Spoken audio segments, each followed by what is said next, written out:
Seterusnya, saya akan berkongsikan tentang kaedah bagi memasukkan data murid kadet ke dalam sistem mengikut sekolah masing-masing. Sebelum itu, pastikan guru penasihat telah mengisi data murid dalam template Excel yang telah disediakan.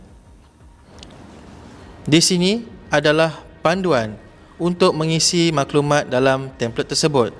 Yang pertama, berkenaan dengan jantina, lelaki, perempuan, agama, Islam bukan Islam, kaum, Melayu, Cina, India, asli dan lain-lain. Seterusnya, tingkatan iaitu peralihan sehingga tingkatan 6 atas. Seterusnya, klik ikon senarai pelajar. Paparan memaparkan template Excel yang telah disediakan, bermula dengan bilangan, nama pelajar, nombor kad pengenalan tanpa dash, tingkatan tanpa nama kelas, jantina, kaum, agama dan kod sekolah mengikut kod sekolah masing-masing. Seterusnya, apabila selesai mengisi maklumat dalam template tersebut, sila tekan File, Save As, pilih Browse, tekan Desktop dan tulis nama pelajar serta kod sekolah masing-masing dan tekan Save.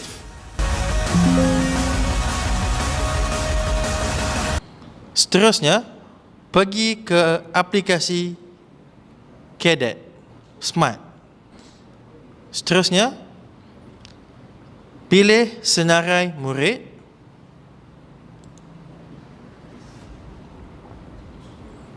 Seterusnya, klik ikon upload stroke kemaskini maklumat pelajar. Tekan choose file.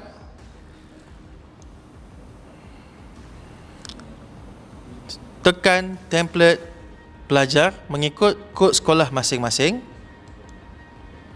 Tekan open dan upload maklumat tersebut.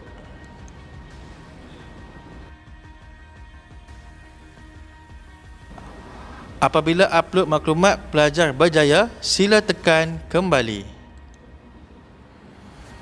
Di sini memaparkan maklumat bagi pelajar kadet polis mengikut sekolah masing-masing.